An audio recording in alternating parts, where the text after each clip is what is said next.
ушул нерв оорусунун келип чыгышы боюнча бир жалпы түшүнүк берсеңиз биринчи окурмандарга. Ал эми нервтин оорусуларынын ичинен көбүрөөк азыр кездешип жатканы бул невроз ооруларда. Невроз деген сөз нервтин чарчашы. Эми нервтин функционалдык оорусу да. Нервтин функционалдык оорусу деп баягы нервтин органикалык оорусу дегендер бар. Мисалы нервге сок тийсе, же нервтин кан тамырлары кысылса, же нервтин шишиги пайда болсо, борбордук нерв системада мээде. Булар органикалык оорулар.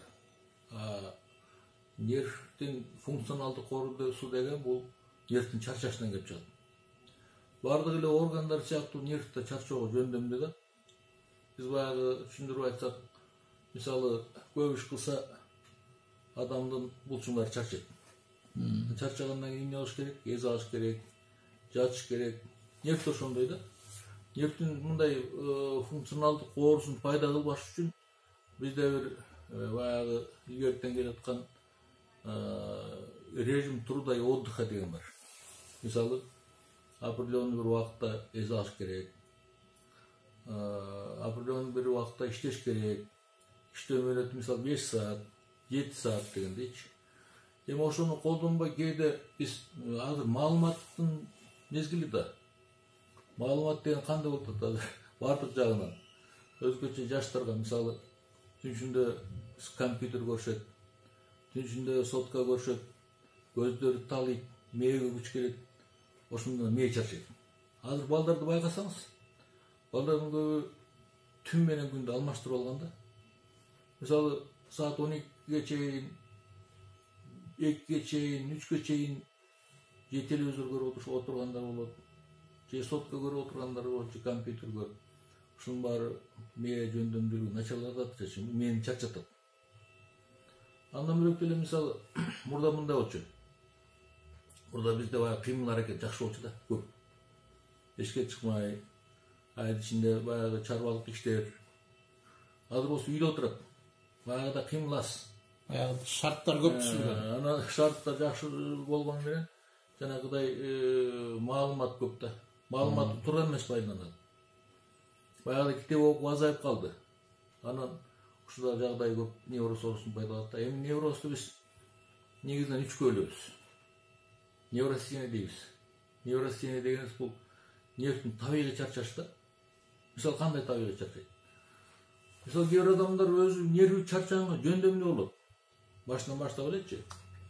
Алар болсо мындай кичине эле бир өзүнө бир мындай бир нагрузка деп коеюнчу эми. Жанагы бизде психоэмоционалдык стресс деп коет. Кичине эле бир нерсеге кабылса нерви чарчап калат да. Ал өзүнө туубаса нерви кичине чарчоого жөндөмдүү адамдар болот. Муну менен көбүнчө эркектер болот. Невростения мененчи. Невростенский тип дегендер бар. Өзү бар бир нерсени терең баягы кабыл албай, бат чарчап, уйкусу келип ушинтип жүргөндөр. Бул тукумгучулукпу? Сиз туубаса да атпайсызбы? Жок, тукумгучулук касиетке да ээ. Эми мондай прямо тукумгучулук эмес, бирок ошондой фонда болушу мүмкүн да. Бирок негизинен эркектер ооруган себеби баягы мындай кээ бир адамдарды байкасаңыз, өзүнө ылайыксыз жумшалып алат. Өзүнө бийик максат коет. Ошол максатты мисалы аткара албайт. Бирок өзү аткарам деп эле тырыша берет. Мисалы азыр деле байкап атпайсызбы, жанагы депутаттарды, парламентте, министрлерде чоң кызматка жулунган, бирок ошону алып кетиш керек эчимби. Кичинекей мисалы руководитель болсо дагы кичинекей 5 кишини башкарса дагы ошону башкарууну ызы бар да, чынбы? Ал андан даражасы кичине билими жогору болуш керек да. Ошол жанагы сиз айтып аткан нерсени баягы көп чоң бийик нерселерди максат кылып ала алат деп атпайсызбы? Жок. Ошолорду аткара албаганда жана кыйналат да. Кыйналат. Жана нервке аябай сокку болот да. Ана сокку болгон менен мээде өзүнчө конфликт болот. Мисалы сен өзүңдүн билимиң жок болсо, өзүңдөн билимдүүлөр тиякта иштеп атса, аларды сен иштешиң керек да, анан кичине өйдөрөөк ошолорго мындай бир багыт берип, анан ошондо невроз оорусу пайда болот. Ушул нерсени жакшы айттыңыз да, бирок биздин саясатта, башка жакта, бийлик жакта ушул нерсени, сиз айткан нерсени 10-нчу маселе болуп койгондо, биринчи маселе баягы айткан кызматка жулунмай, бийлик, мансап, байлык болуп калды. Адам өзү деңгээли боюнча ошол нерсеге татыктуу болуш керек да. Деңгээли татыктуу болбосо ал мисалы любой киши эле мындай көрүп байкап турат да, мунун иштей албайт бул жумушта депчи. Анын үстүнө кээ бир ушундай кызматтар бар да, баягы умственный мындай өзүнө баягы эл башкарганга ылайыктуу болгон андайлар болбой калып атпайбы. Анан көбүнчөсүн ошолордун уйкусу качат. Биринчи кезекте уйкусу качат, бат чарчап, анан мындай раздражительность деп коет бизде. Кээкчил болуп, капа болуп, болор нерсеге анткени өзүнүн кызматын аткара албаса ушинтет да, чынбы? Бат мындай капа болуп кетет да. Бат ачуусу келип, койчу деген негизи жумушта баардык жерде микроклимат жакшы болуш керек да, чынбы? Ошол бул неврастения, нервтин чарчашы, табигый чарчаш. Табигый дегенде мындай бир себептен өзү невроз оорулар психотравмадан болот көбүнчөсүнчү. Психотравма деген кандай бул? Бизде обычно травманы билебиз да. Мисалы авария болгон, психотравма деген сөздүн жөндөмдүүлүгү күчү аябай жогору да, чоң. Мисалы бир туура эмес маалымат укса, тууганы каза болуп калды деп внезапно болуп калса, же болбосо ойлогон ой ишке ашпай калса, же болбосо жанагындай мондай бир чоң конфликт болуп кетсе, психотравма. Анан бизде баалуулук дегендер бар. Биз ушу баалуулуктарды аябай көп түшүнбөйбүз да. Мисалы баалуулук деген ар бир адамдын аткарган ой максаты да, эмнеге жетем, эмне кылам деген. Мисалы окуучуга эмне баалуу? Ошол школду бүтүш керек, жакшы окуш керек, окуу үчүнбү? Мугалимге эмне баалуу? Балдарды окуш керек. Мисалы окумуштуга эмне баалуу? Илимий иштеп. Эми чоң кызматкерлерге эмне баалуу? Ошол баягы аткарган ойлогон оюн аткарыш керек. Аял кишиге үй бүлө, эркек кишиге мисалы акча табыш. Ушул баалуулуктардын конфликтиси деп коет да. Баалуулуктар аткарылбай калганда. Көп эле атпайбыз. Эми биз эч убакта эч качан күткөн эмеспиз да. Биздин өзүбүздүн строй мондай өзгөрүп кетет деп эч ким бизге айткан эмес да. Тиги социализмден капитализмге өтүп кетесиңер депчи. Ошондо канча киши өзүн жоготту, чынбы? Канча киши өзүн таппай калды. Айла эркендер аялдар күчтүү экен чынында. Алар баягы чемодандарын көтөрүп алып, сумкаларын көтөрүп алып туруп, сатуучу болуп кетти. Эркектер шалдырап калып атпайбы? Көбүчү өзүнүн ордун таппай калды, баалуулугун жоготту. Ошондо невроз пайда болот да. Ушул сиз айтып аткан невроздон дарыласа болобу? 100%. Конечно, 100% дарыланат, 100%. Бул андай оор эмес, дарыламай калган. Анан экинчи негизги белгилерин айтсаңыз биринчи ушу. Экинчи неврозубуз болсо истерикалык невроз дейт. Истерикалык невроз деген бул оору менен өзүн ооруга жамынуу да. Оору менен өзүн алаксатуу же оору менен өзүн өзү мисалы защита деп коет. Өзүн өзү оорун өзүнө кабыл алып, баягы ситуациядан чыгып кетүү да. Мындай невроз менен ооруганда баягы согуш убагында көп кездештик. Илгери атамекендик согушта кол иштебей калып, бут иштебей калып, илгериле көз көрбөй калып, кулак укпай калып ушундайлар болгон. Азыр болсо бөлөкчө. Азыр болсо көбүнчө жүрөгү ооруйт. Мисалы сиз байкайсыз, ар бир адам байкап жүрөт да. Аял киши үй бүлөсүнүн конфликт болуп атат. Бөлөк көзүнө чөп салып, бөлөк жака сыймай кетип атат. Аялы эмне алат? Жүрөгүм ооруду дейт. Жүрөктүн оорусун өзүнө кабыл алат. Кыйкырат, өкүрөт. Скорый чакырат жана тез жардам. Алар келет, жүрөк оорусун таппайт. Давлениеси көтөрүлөт кишиде. Ушу истерикалык невроз. Азыр бөлөктөргө өтүп кетти да, истерикалык невроз. Оору менен өзүн сактоо. Оорун кабыл алып, өзүн сактоо, семьясын сактоо. Күйөөсүнүн көңүлүн бурдуруу. Ошол жана жүрөк оору жок болсо да өзүнө жаратат экен. Жаратып, ошо жүрөк оорун кабыл алат да.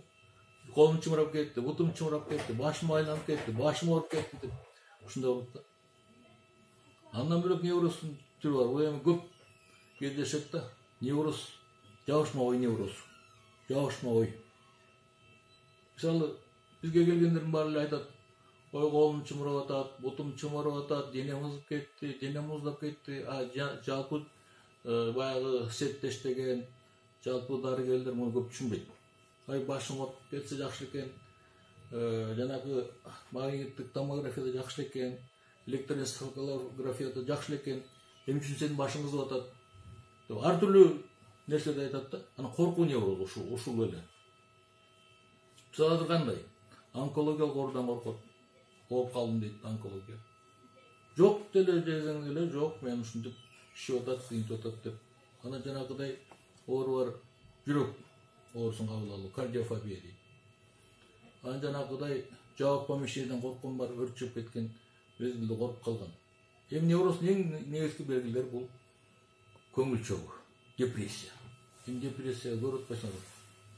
Азыр чоң шаарларда мисалы тыгын машиналерде бири-бири менен аз сүйлөшөт. Жанагыдай кээ бир жерлерде адамдар бар өзүнчө баягы мындай жашап калган баягы бөлөк жак кереги жок, жаңгыс эле өзүм деп анан информация аз алат, туугандар менен байланышы азаят.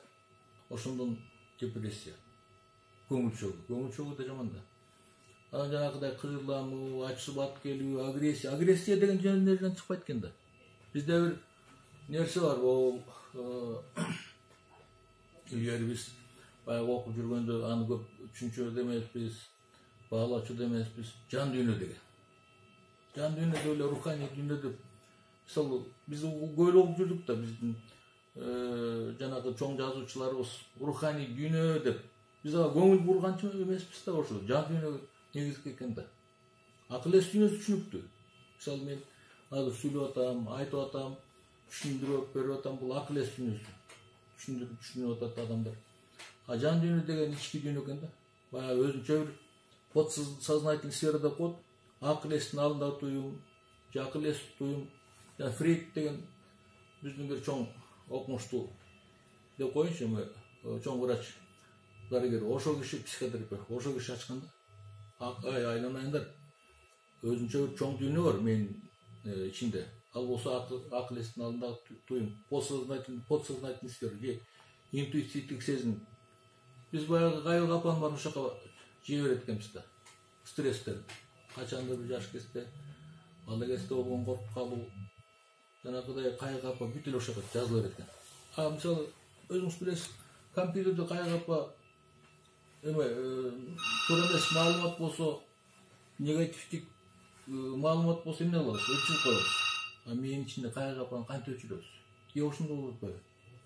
Ошо кайыл капаны өчүрүш үчүн атайын жана седативдик успокаивающий дагы берилет. Уйкуну тереңдетебиз. Уйкуну жакшыртабыз. Терең уйкуда чыгат экен. Илгери биздин бир окуп калбадык баягы. Чоң полковой детиштер, чоң жанагыдай согуш баягы таласын жакшы билген адамдар айтчы да. Байланайындар, азыр бүттү. Тынчуктайлы, эртең билинет. Эртең көрөбүз.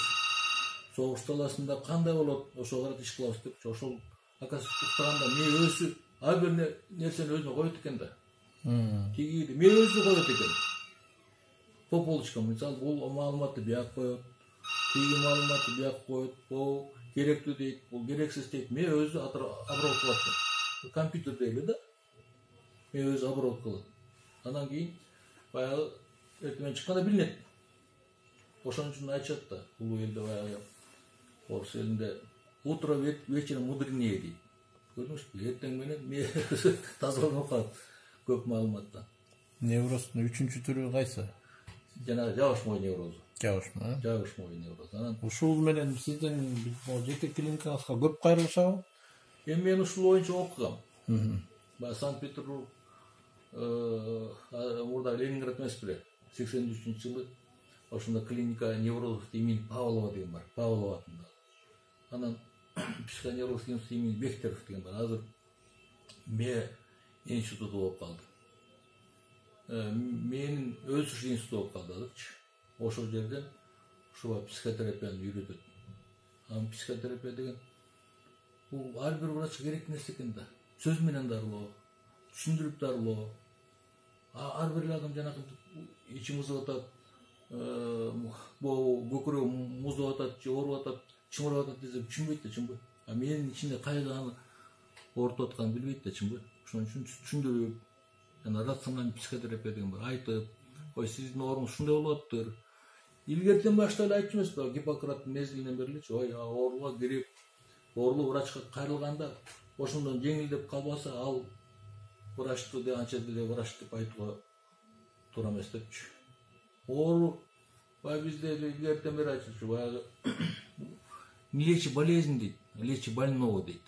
А баягы адам өзү колк мүнөзүн ичинде кайгы капасын кошуп иш керек экен да.